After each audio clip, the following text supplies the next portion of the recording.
पिताजी, ये लो दवाई खा लो, इससे आपको आराम मिल जाएगा। बेटा, तू तो कह रहा था किसी अच्छे से डॉक्टर से मेरा इलाज करवाएगा तू, पर तू मुझे डॉक्टर के यहाँ लेकर जाता नहीं है। अरे, इलाज नहीं कराना है तो मुझे जहर ही ला दे, कम से कम इन परेशानियों से तो छुटकारा मिले मुझे। पिताजी, आप ऐसा ना कहें, ये दवाई भी मैंने डॉक्टर से ही लिया था आपके लिए। और रही बात आपके इलाज की, तो मैं आपका इलाज शहर के अच्छे डॉक्टर से जरूर करवाऊंगा। जैसे ही हाथ में पैसा आएगा, मैं आपको शहर ले चलूंगा, बड़े डॉक्टर के पास। ठीक है बेटा।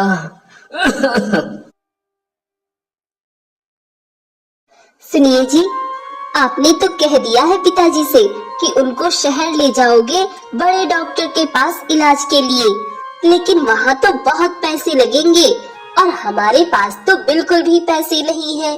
फिर कैसे करोगे इतना सब? पता नहीं सुचित्रा, मेरी तो कुछ भी समझ नहीं आ रहा है। क्या करूं, कहां से करूं? मैं बस ये जानता हूं कि मैं पिताजी का इलाज जरूर करवाऊंगा। अरे, राजा साहब की पत्नी की जान तो अब भगवान ही बचा सकते हैं, क्योंकि वैद्य जी ने भी अपने हाथ खड़े कर लिए हैं। क्या करूं इतनी धन दौलत का, जब मैं तुम्हारा इलाज ही नहीं करवा पा रहा हूं। महाराज, आपसे मिलने कोई बूढ़ी औरत आई है, वह आपसे मिलना चाहती है। नहीं, मैं अभी किसी से नहीं मिलना चाहता हूँ, मैं बस यहीं बैठना चाहता हूँ थोड़ी देर।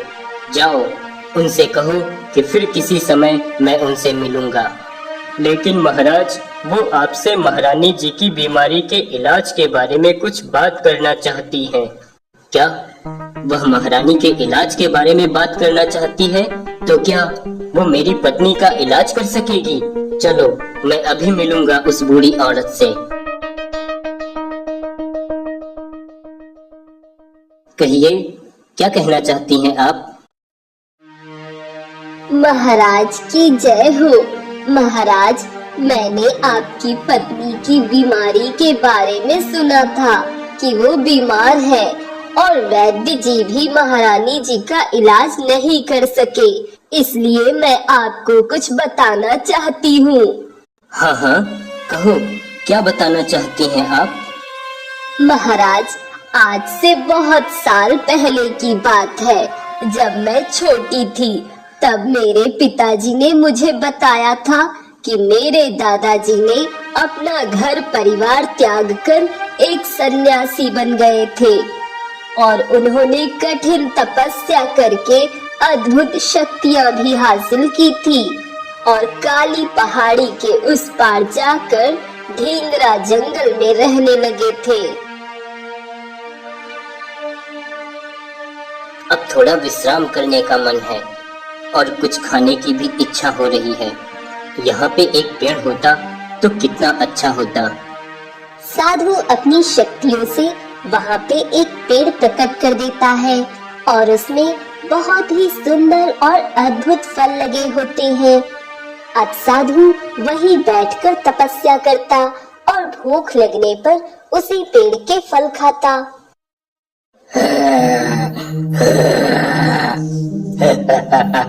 अरे, ये कैसा फल है? ऐसा फल तो मैंने कभी नहीं देखा। ये तो कोई अद्भुत फल है। हाँ, इसे तो खाना ही पड़ेगा।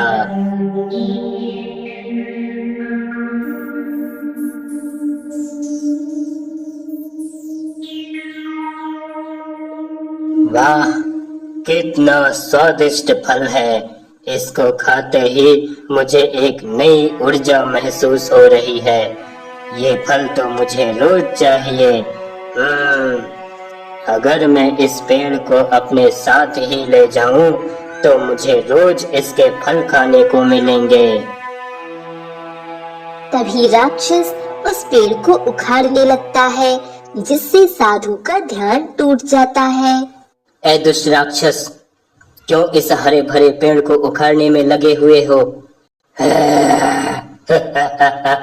साधु, मुझे ये पेड़ चाहिए क्योंकि इसके फल मुझे बहुत स्वादिष्ट लगे हैं और इसके फलों को खाने के बाद मुझ में एक नई ऊर्जा महसूस हुई। ऐसा लगा कि मैं और भी ताकतवर हो गया हूँ, इसलिए ये पेड़ मैं अपने साथ ले जाऊंगा। लेकिन तुम ऐसा कैसे कर सकते हो? ये पेड़ यहाँ से उखाड़ने पर नष्ट हो जाएगा और यहाँ पर मैं इस पेड़ की छांव में बैठकर प्रभु का ध्यान करता हूँ, इसलिए तुम यह पेड़ यहीं रहने दो, इसे मत उखाड़ो।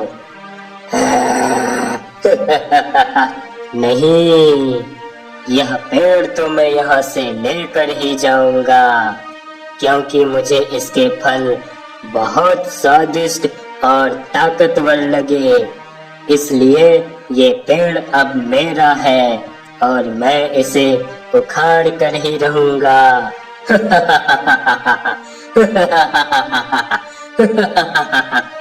अच्छा, तो तू ऐसे नहीं मानेगा। साधु अपनी शक्तियों से उस पेड़ को अदृश्य कर देता है, जिससे राक्षस बहुत क्रोधित हो जाता है और वह तुरंत अपनी शक्तियों से साधु को एक तोता बना देता है और उस तोते के गले में एक माला डाल देता है, जिससे वो तोता शक्तिहीन हो जाता है।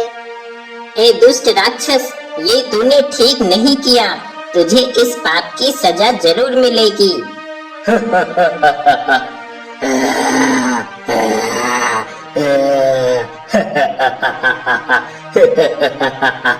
मुझे कौन सजा देगा?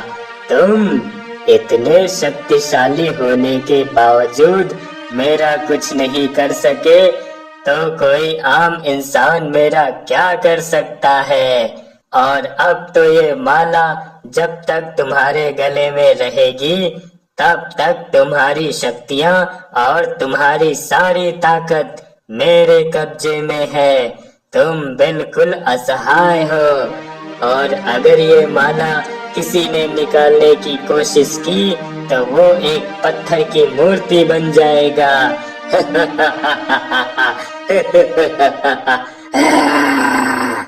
और इस तरह उस राक्षस ने मेरे दादाजी यानी वो महान तपस्वी गुरुजी को एक तोता बना देता है और उनके गले में एक माला डाल के उन्हें शक्तिहीन कर देता है। तो फिर उस पेड़ का फल कैसे मिलेगा किसी को? वो पेड़ तो अदृश्य हो चुका है। हाँ, पर अगर कोई वहाँ जाकर अपनी बुद्धिमानी से काम ले तो उस पेड़ का फल उसे मिल सकता है। तो फिर ठीक है, हम जरूर किसी को वहाँ भेजेंगे। मंत्री जी, हम हमारे राज्य के बुद्धिमान लोगों से मिलना चाहते हैं।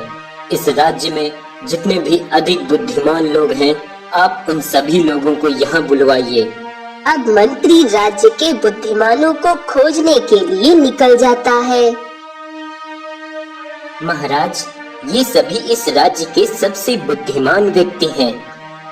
देखो, आप सब लोगों में से अगर कोई भी मेरा काम कर देगा तो मैं उसको 5 घड़े भर के सोने के सिक्के दूंगा और कई एकड़ जमीन भी दूंगा। क्या?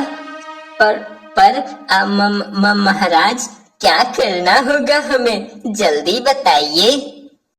तभी राजा सबको पूरी बात बताता है और राजा की बात सुनकर सभी के होश उड़ जाते हैं।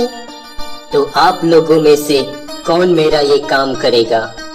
महाराज, मैं अपने घर का इकलौता मर्द हूँ और मेरे घर में मेरे अलावा कोई और नहीं है जो मेरे परिवार और बच्चों की देखभाल कर सके, इसलिए मैं अपनी जान जोखिम में नहीं डाल सकता। महाराज, मुझे क्षमा करना। महाराज, मैं भी ये काम नहीं कर सकता, मुझे माफ करना। सभी बुद्धिमान व्यक्ति अपनी अपनी समस्या बताकर वहां से चले जाते हैं और राजा निराश हो जाता है। मंत्री जी, अब क्या होगा? क्या कोई भी मेरी मदद नहीं करेगा? मैं अब महारानी को कैसे बचाऊं? महाराज, निराश ना हो, कोई ना कोई रास्ता जरूर निकलेगा। अरे वाह, आज तो इसकी सब्जियां बहुत हरी भरी लग रही हैं। चलो आज इसको ही चूना लगाया जाए। अरे भैया, ये बैंगन क्या भाव में है? और ये टमाटर तो बहुत लाल है।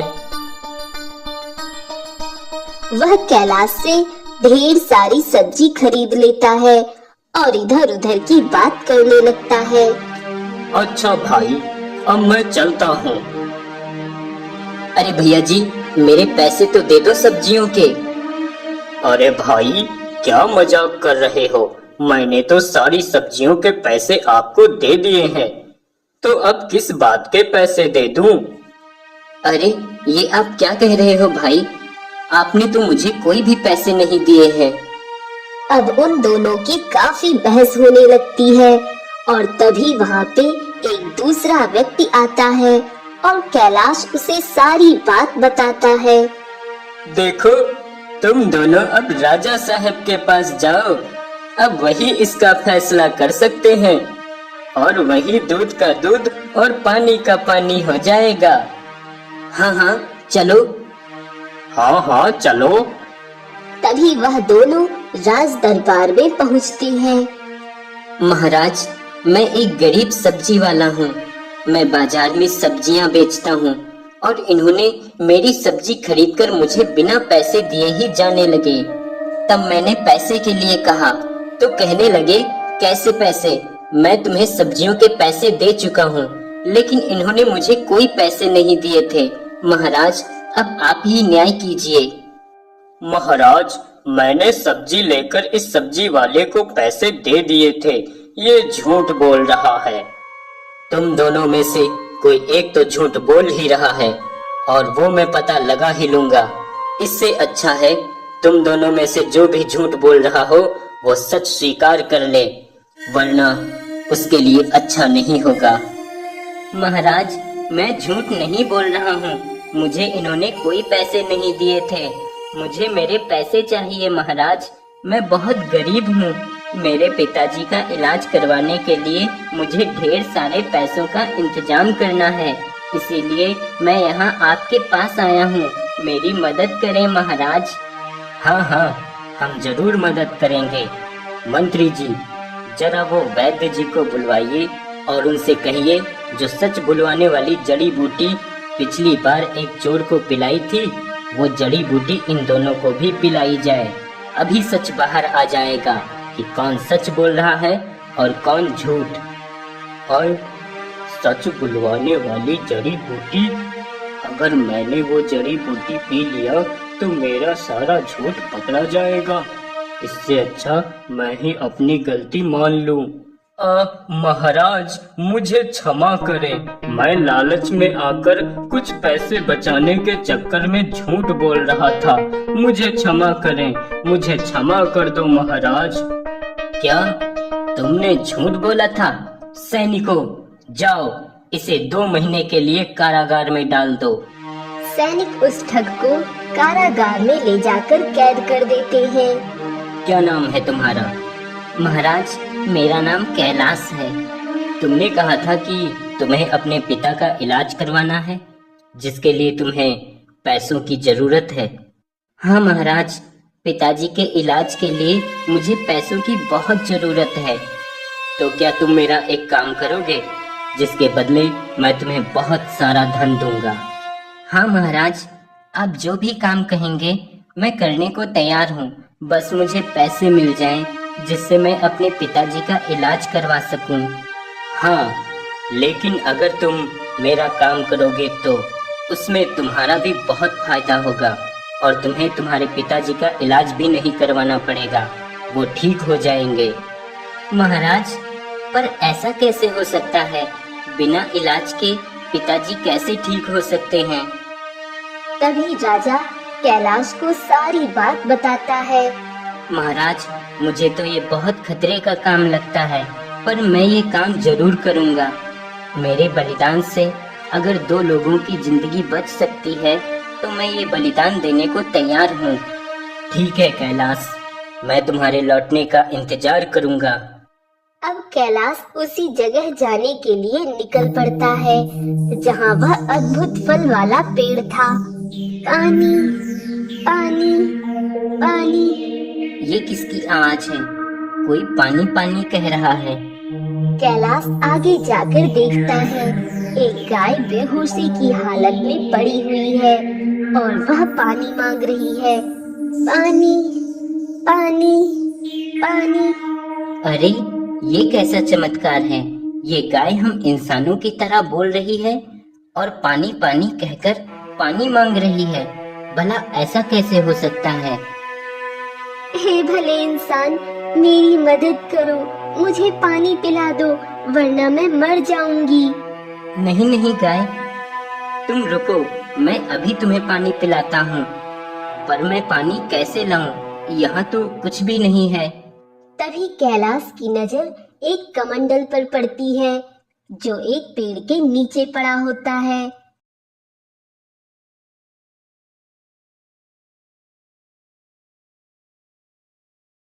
अरे, ये तो किसी साधु महात्मा का कमंडल लग रहा है।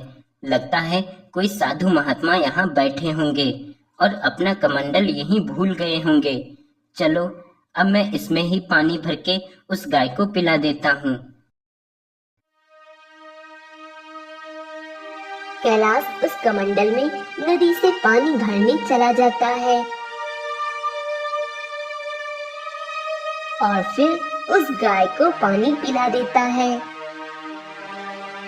तुम्हारा बहुत बहुत धन्यवाद, तुमने मेरी मदद की, पर मैं बदले में तुम्हें कुछ नहीं दे सकती हूँ।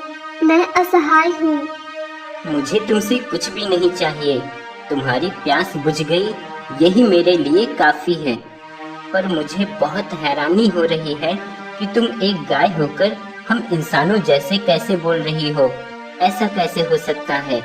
क्या मैं कोई सपना तो नहीं देख रहा हूँ? नहीं, तुम कोई सपना नहीं देख रहे हो। मैं सच में ही बोल रही हूँ, क्योंकि मैं भी तुम्हारी तरह एक इंसान हूँ, लेकिन मैं इस दुनिया की नहीं हूँ। मैं परी लोक की एक परी हूँ और मैं यहाँ धरती पे सुंदर सुंदर नज़ारे देखने आई थी, पर एक दुष्ट इंसान ने मुझसे मेरी जादुई छड़ी छीन ली और मेरी ही छड़ी से मुझे गाय बना दिया और मेरी जादुई छड़ी लेकर चला गया। तब से मैं गाय बनकर ही इस जंगल में भटक रही हूँ।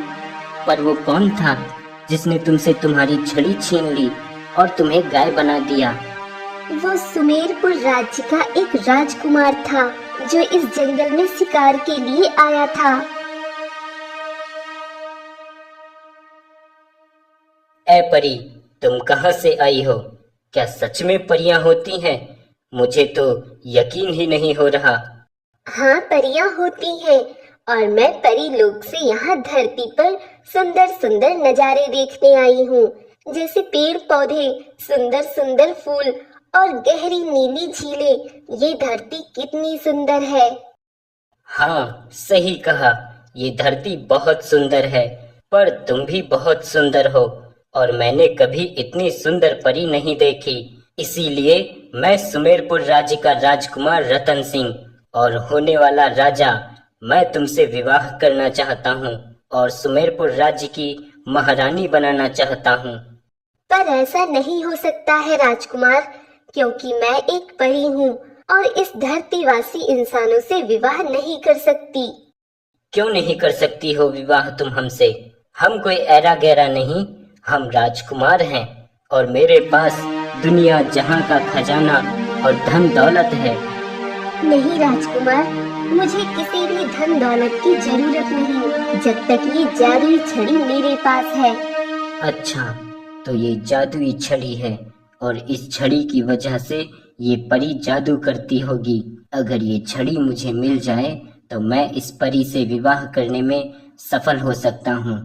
तभी राजकुमार अपनी तलवार परी की जादुई छड़ी पे मारता है, जिससे परी की जादुई छड़ी जमीन पे गिर जाती है और राजकुमार झट से उस जादुई छड़ी को उठा लेता है। ए परी, अब तुम्हारी ये जादुई छड़ी मेरे पास है। अब बताओ, मुझसे विवाह करोगी या नहीं? राजकुमार, ये क्या कह रहे हो? मेरी छड़ी मुझे वापस दो।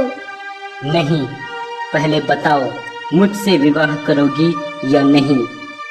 नहीं, ऐसा नहीं हो सकता। एक इंसान से परी का विवाह नहीं हो सकता है।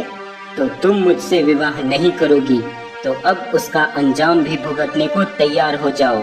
ए जादुई छड़ी, इस परी को एक गाय बना दो। देखते ही देखते परी एक गाय बन जाती है।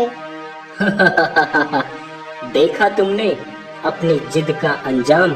अब जब तक तुम मुझसे विवाह के लिए हाँ नहीं करोगी, तब तक तुम एक गाय बनकर ही रहोगी और इसी जंगल में भटकोगी। अच्छा, अब मैं चलता हूँ। कुछ दिनों बाद मैं यहाँ फिर आऊंगा।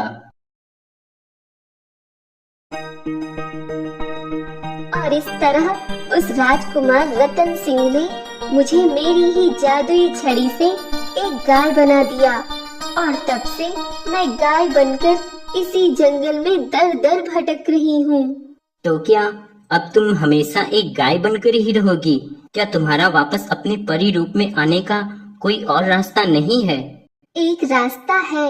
अगर मुझे मेरी वो जादुई छड़ी मिल जाए तो मैं फिर से अपने परी रूप में आ सकती हूँ, पर ऐसा कैसे हो पाएगा? वो राजकुमार बहुत जिद्दी और घमंडी है, वो किसी की नहीं सुनता। ये सब तो तुम अब मुझ पे छोड़ दो। अब मैं लाऊंगा वो जादुई छड़ी। अब तुम यहीं रहना। मैं सुमेरपुर राज्य की ओर जाता हूँ और जल्द ही तुम्हारी छड़ी लेकर वापस आऊंगा। कैलाश अब सुमेरपुर राज्य की ओर निकल जाता है। रात होते होते कैलाश सुमेरपुर राज्य पहुंच जाता है। तभी रात के अंधेरे में एक चोर कुछ चोरी करके महल से बाहर की ओर भागता हुआ आ रहा होता है और उसके पीछे कुछ सैनिक तेजी से दौड़ रहे होते हैं। चोर चोर पकड़ो, चोर पकड़ो। चोर घबराकर चोरी किया हुआ सामान वहीं पे डाल देता है और चुपके से भाग जाता है। तभी वह सैनिक आकर कैलाश को देखकर उसे पकड़ लेते हैं और राजा के सामने पेश कर देते हैं। अच्छा, तो तुम हो वो चोर जिसने हमारे राजमहल में चोरी करने की हिम्मत की? नहीं महाराज, मैंने कोई चोरी नहीं की। चोर तो कोई और था। वो अपना चोरी किया हुआ सामान वहीं पे छोड़ के चला गया और मैं उधर से गुजर रहा था। तभी सैनिकों ने मुझे ही चोर समझकर पकड़ लिया और यहाँ ले आए। मैं चोर नहीं हूँ महाराज। तो तुम चोर नहीं हो और तुमने चोरी नहीं की, तो तुम इतनी रात में राजमहल के आसपास क्या कर रहे थे? महाराज, मैं तो यहाँ राजकुमार रतन सिंह से मिलने आया था। क्या तुम राजकुमार रतन सिंह से मिलने आए थे? तो क्या तुम रतन सिंह के मित्र हो? जी महाराज, मैं राजकुमार का मित्र हूँ और मैं उनसे ही मिलना चाहता हूँ। तभी दरबार में राजकुमार रतन सिंह को बुलाया जाता है। रतन सिंह, क्या तुम इन्हें पहचानते हो? क्या ये तुम्हारे मित्र हैं? नहीं महाराज, मैं इन्हें नहीं जानता। ये मेरे मित्र नहीं हैं। क्या ये तुम्हारे मित्र नहीं हैं? तो इसका मतलब तुमने हमसे झूठ बोला। सैनिकों, पकड़ लो इस चोर को। यही चोर है जिसने राजमहल में चोरी करने की कोशिश की थी। महाराज, मुझे बस एक मौका दें, मैं आपको सब कुछ समझाता हूँ। बस मुझे राजकुमार से एक बार बात करने की इजाजत दी जाए। ठीक है, तुम्हें जो बात करनी है कर सकते हो, पर याद रहे, अगर तुमने सच सच नहीं बताया कि तुम कौन हो, तो तुम्हें बहुत बड़ी सजा भी मिल सकती है। राजकुमार रतन सिंह, मैं जो बात आपसे करना चाहता हूँ वो मैं अकेले में करना चाहता हूँ। तभी राजकुमार और कैलाश दोनों दरबार से बाहर आ जाते हैं। राजकुमार, मैं आपसे बस इतना कहने के लिए आया था कि आपने जिस परी को एक गाय बना दिया था, उस गाय ने मुझे आपके पास भेजा है और कहा है कि वह आपसे विवाह करने को तैयार है।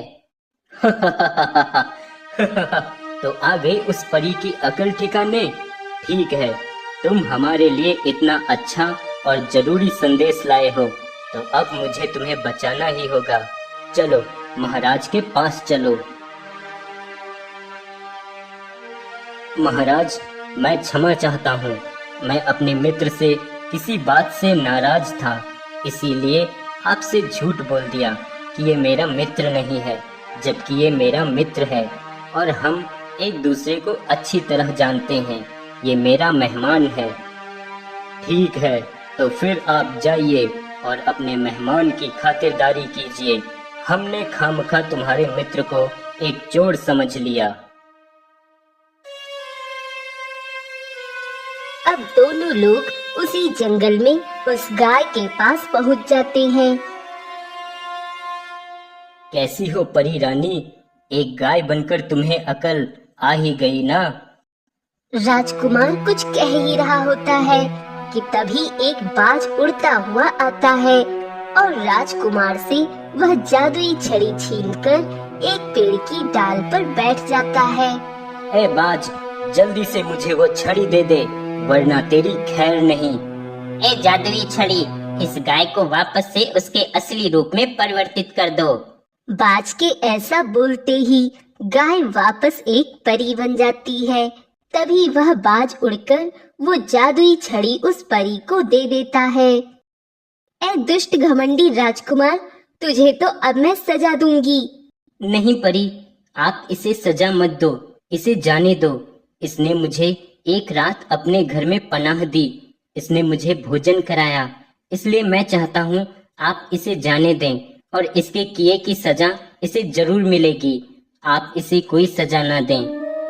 यह सुनते ही राजकुमार को उसके किए पर पछतावा होता है और वह परी से माफी मांगता है। मुझे माफ कर दो परी, मैंने तुम्हारे साथ बहुत गलत किया और फिर भी तुमने मुझे माफ कर दिया। अब से मैं ऐसी कोई गलती नहीं करूँगा जिससे किसी को कोई भी तकलीफ पहुँचे। मुझे मेरे किए का बहुत पछतावा है। परी अब राजकुमार को माफ कर देती है और राजकुमार वहाँ से चला जाता है।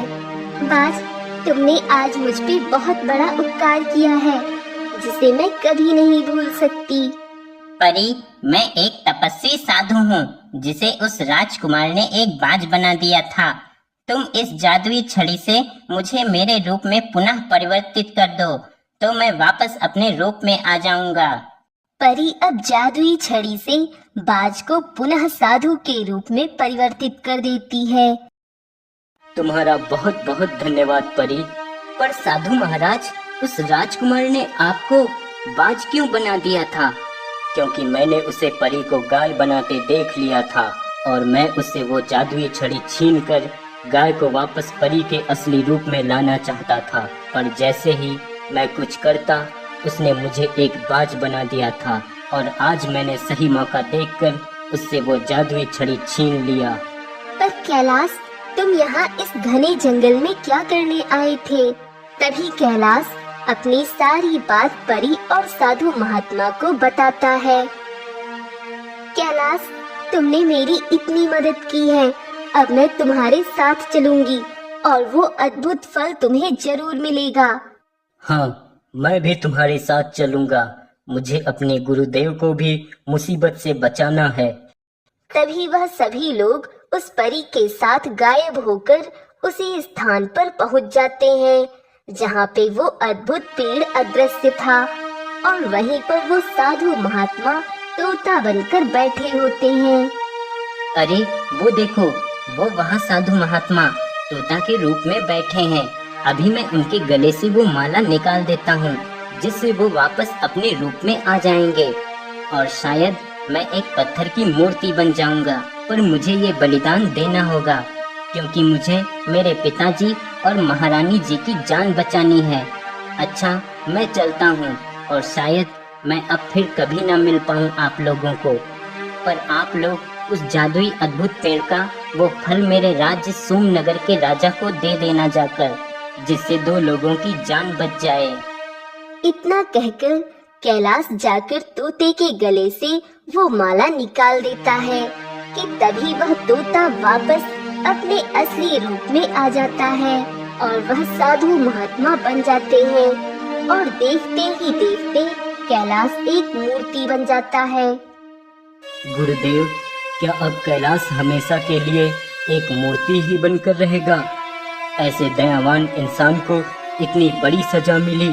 गुरुदेव, क्या कैलाश को बचाने का कोई उपाय नहीं है? उपाय है मेरे शिष्य। जब तक मैं एक तोता बना हुआ था और वो मायावी माला मेरे गले में था, तब तक मैं उस राक्षस की कैद में था और कुछ नहीं कर सकता था। पर अब मैं अपने रूप में वापस आ चुका हूँ और मेरी सारी शक्तियाँ पुनः मेरे पास हैं और मैं कैलाश को उस श्राप से मुक्त कर सकता हूँ। तभी साधु अपनी शक्तियों से कैलाश को राक्षस के श्राप से मुक्त कर देता है। अरे वाह, मैं ठीक हो गया, मैं ठीक हो गया। धन्यवाद साधु महाराज। पर महाराज, क्या मुझे वो अद्भुत फल मिल सकता है जिसे लेने में यहाँ आया था? तभी साधु उस पेड़ को वापस दृश्यमान कर देते हैं, जिससे वह पेड़ सभी को दिखाई देने लगता है और कैलाश उस पेड़ से कुछ फल तोड़ लेता है। कैलाश, अब तुम इन फलों को लेकर जा सकते हो और कभी भी तुम्हें मेरी मदद की जरूरत पड़े तो मुझे याद करना, मैं जरूर तुम्हारी मदद करने आऊंगी। अच्छा, अब मुझे भी अपने परीलोक पहुंचना है। आप सभी का धन्यवाद। इतना कहकर परी वहां से गायब हो जाती है और कैलाश उन फलों को लेकर अपने राजा के पास आ जाता है, जिन्हें खाकर महारानी और कैलाश के पिताजी दोनों ही ठीक हो जाते हैं। कैलाश, तुम सच में एक महान इंसान हो और मैं तुम्हें तुम्हारा इनाम जरूर दूंगा। तुम्हारा ये बलिदान मैं हमेशा याद रखूंगा।